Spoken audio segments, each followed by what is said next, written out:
Star Wars Battlefront 2 received a new update about a week ago now, which unfortunately introduced a few bugs into the game. You've probably heard by now that to unlock Darth Maul's Old Master appearance, instead of needing to get 5,000 kills as Darth Maul, you instead just need 5,000 kills as any dark side hero. Which sure is easier than doing this only as Darth Maul, but it's still a huge grind. Anyway, the issue with the latest update was that it reset most players' progression with achieving this milestone and unlocking the appearance. And as you can imagine, if you'd spent a bunch of time over the past few weeks trying to unlock this, grinding to 5,000 kills, only to have your progress reset, this would have been super frustrating. But not to worry, because players' progress wasn't actually lost. The update only just made it appear so, and just last night, Battlefront 2 received a patch which fixed this milestone issue, restoring everyone's progress to before the update and also adding all progress received post-update. So there you go, nothing to worry about, and I've tested this in-game to make sure it is in fact tracking progress, and after each match I was progressing with each milestone, so it's working. Hey everyone, it's Andrew,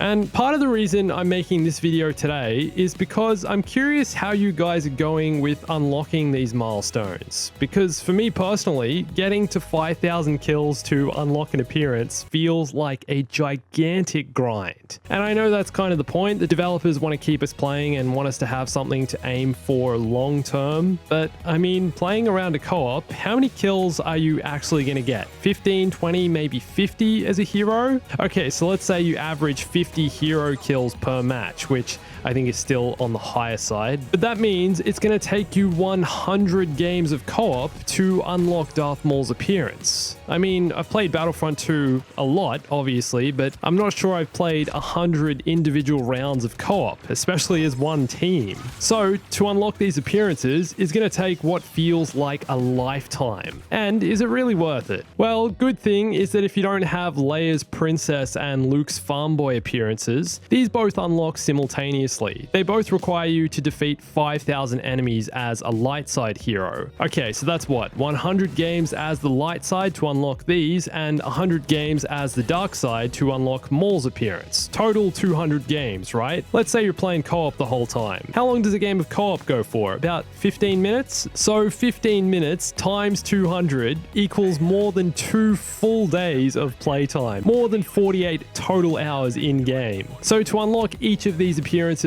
Maul for villains is over 24 hours of playtime if you're averaging 50 kills per co-op match, and Leia and Luke's appearances another 24 hours or so of total playtime. That is a lot of Battlefront 2. For me personally, in between all the other Star Wars games I play and non-Star Wars games I play in a week, on average, I probably spend around 3 to 4 hours playing Battlefront 2 per week. But all that time isn't spent online in matches. You have to account for the time spent in menus, upgrading classes, and then I play offline testing mods and playing around with that stuff and playing against bots. So this time doesn't even count towards these milestones. So for someone like me to unlock these appearances is going to take me years.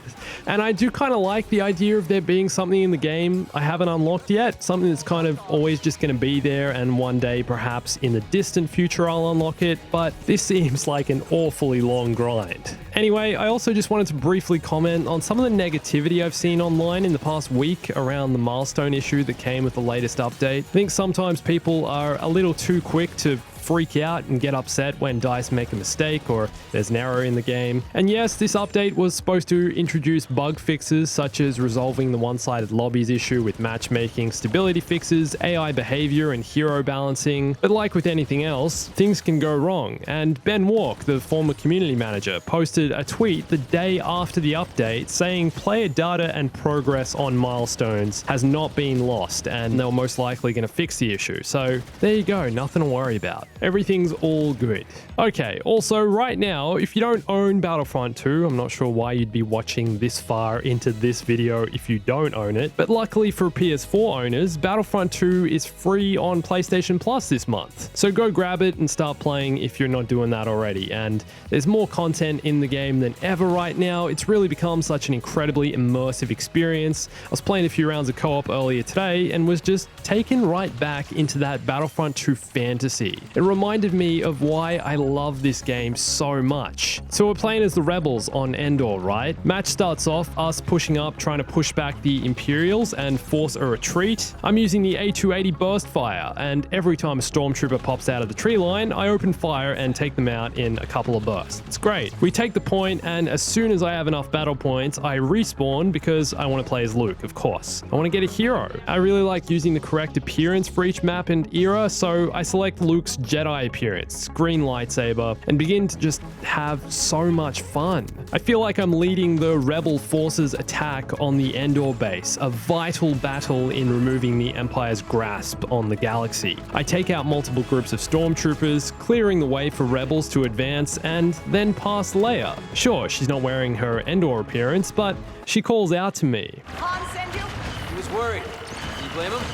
I love these hero interactions. It makes you just feel so in-universe. I then spot an ATSD. However, after realizing I'm not well enough equipped to face it alone, I retreat back into the trees. We do just enough to advance on the Imperial base, and after slicing up a Death Trooper, I spot Maul slowly approaching. Why is Maul fighting for the Empire? But no time to ask questions now. I'm outnumbered, so I retreat back to my team's front line.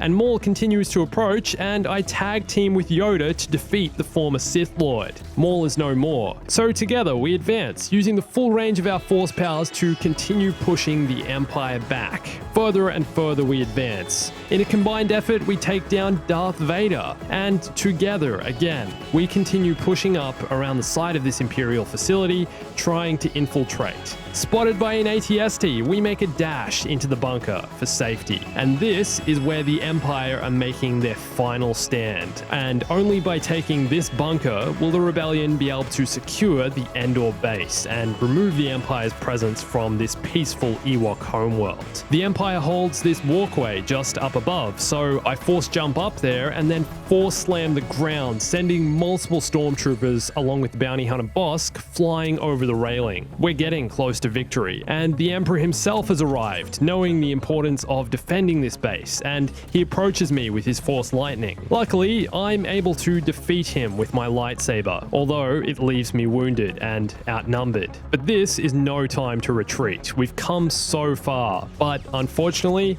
I'm overrun with stormtroopers and am defeated in battle, along with the rest of our rebel forces. There were just too many of them. Our attack has failed. The Empire holds the Endor base, and this is why I play Battlefront 2, for immersive role-playing experiences like this. Being able to take control of a character, whether it's just a regular trooper or a hero, and play out my own versions of these iconic Star Wars battles. This is the Battlefront experience. This is what we played as kids in the original Battlefront games. I was so glad co-op was added to Battlefront 2, as it's such an immersive game mode that makes you feel like you're playing a role in these iconic battles. Really one of the best additions to the game since launch, I think. Games like this just make me appreciate this game so much more. I had a similar experience to this on Hoth, playing as the Empire, pushing up the hill towards Outpost Delta, eventually spawning as Vader. It feels like such a presence storming up the hill as this black masked figure and breaking the rebels' defenses. On my way up the hill, I took out General Calrissian, along with countless rebel scum,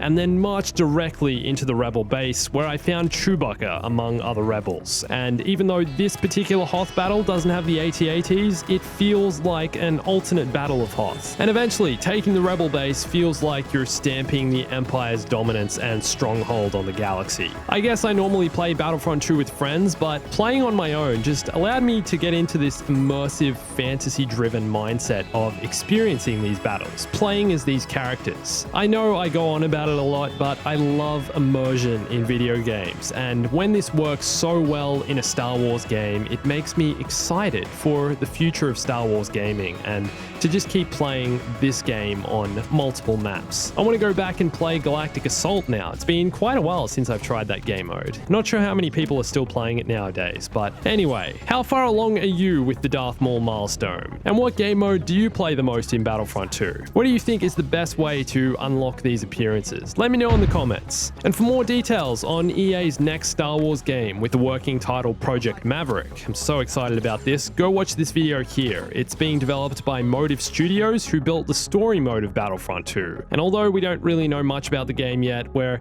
expecting to see some new details about this soon. And follow me on Instagram, Twitter, and join my Discord for lots more Star Wars gaming, news, discussion, memes, Jedi Fallen Order, mods, everything. Everything you can think of that is potentially Star Wars related. Star Wars gaming. And thanks for watching this. My name's Andrew. I'll catch you soon.